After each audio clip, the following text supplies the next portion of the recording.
pernah dilecehkan gara-gara hutang yang belum dilunasi.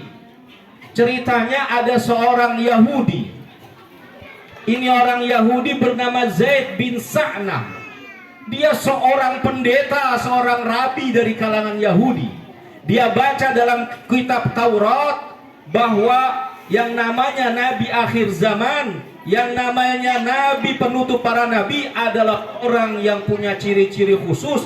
Dan yang cirinya menonjol adalah dia adalah orang yang sabaqa hilmuhu ghadaba.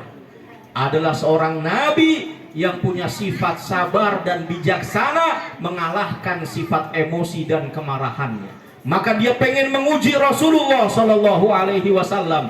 Apakah kalau dicaci maki Rasulullah ini akan marah, atau justru akan bersabar dan dengan ikhlas serta bijaksana menghadapinya? Maka suatu ketika dia mengadakan akad transaksi kepada Rasulullah. Dia memesan beberapa karung kurma kepada Rasulullah. Dia berikan uangnya, nanti kormanya kau berikan aku beberapa waktu kemudian, pada tanggal sekian, pada bulan sekian, berikan korma itu kepadaku. Akhirnya belum genap tanggal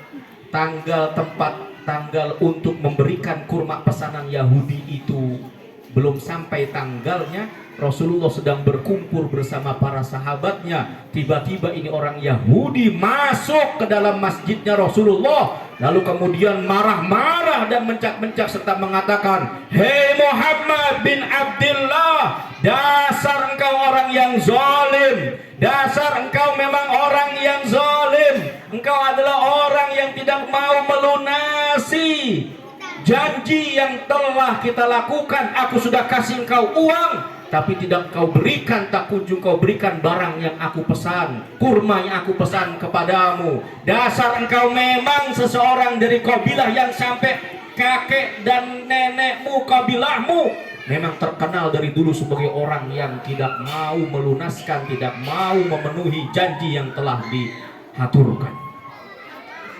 Umar melihat Rasulullah dicaci maki di hadapan para sahabat, Umar langsung pengen menenteng, bahasa sekarangnya pengen mempiting. Tahu piting, Pak?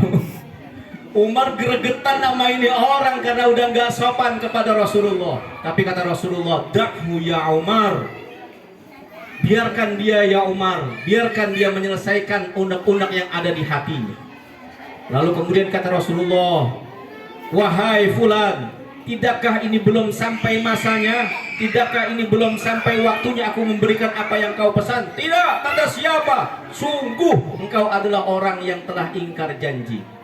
Akhirnya kata Rasulullah, "Baiklah kalau begitu, wahai Umar, tolong kau siapkan beberapa karung kurma dan berikan kepada dia, serta tambahkan 2 karung kurma untuknya sebagai rasa mohon maafku kepadanya dan sebagai pelipur hatinya karena tadi engkau telah membentaknya, wahai Umar." Maka Umar pun mengambilkan beberapa karung kurma plus dengan bonusnya sebagai hadiah.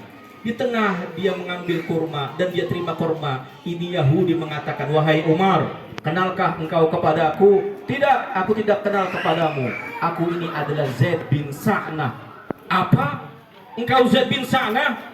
Seorang ulama Yahudi, orang Rabi Yahudi?" "Betul, akulah orangnya." "Kenapa kau tega mencaci maki Rasulullah kekasihku di hadapan para sahabatnya?" "Ketahuilah wahai Umar, tidaklah aku melakukan demikian kecuali karena aku telah membaca dalam kitab Taurat bahwa sifatnya nabimu, sifatnya rasulmu adalah orang yang tidak akan marah dan kemarahannya dikalahkan oleh sifat kebijaksanaan dan kesabarannya. Dan hari ini aku betul-betul telah menyaksikan sendiri kesabaran nabimu, kebijaksanaan nabimu. Dia aku caci, dia aku maki, dia aku hina, tetapi dia tidak membalas sedikit pun. Bahkan dia memberikan aku bonus beberapa karung dari kurma yang telah aku pesan. Maka saksikanlah wahai Umar, saksikan saksikanlah wahai Rasulullah, saksikanlah wahai para kaum muslimin, inni asyhadu an la ilaha illallah wa anna Muhammadar Rasulullah. Saksikanlah bahwa aku bersaksi tiada Tuhan selain Allah, Nabi Muhammad utusan Allah. Maka ia pun menjadi orang yang beriman kepada baginda Nabi besar Muhammad sallallahu alaihi wasallam. Maka Rasulullah adalah seorang pribadi yang ketika ia berhutang, dia siap membayar hutang tersebut. Ini menjadi pelajaran bagi kita. Jangan sampai kita rajin hutang tapi nggak mau bayar. Ini nggak bedanya kata orang Betawi, tukang kentang pergi berlayar, rajin ngutang tapi nggak mau bayar. Ke KUA beli kue bolu, status WA jalan-jalan mulu. Status WA-nya jalan-jalan mulu, tapi kalau ngutang nggak mau bayar. Ada yang begitu. Naudzubillahimin. Maka Rasulullah ngajarin kita, Pak Bu. Ada sahabat Nabi yang bersedih karena dililit hutang. Dia bersedih, dia sudah bekerja ke sana kemari tapi tak kunjung mendapatkan harta yang mencukupi. Akhirnya kata Rasulullah, ala u'allimukum, maukah engkau aku ajar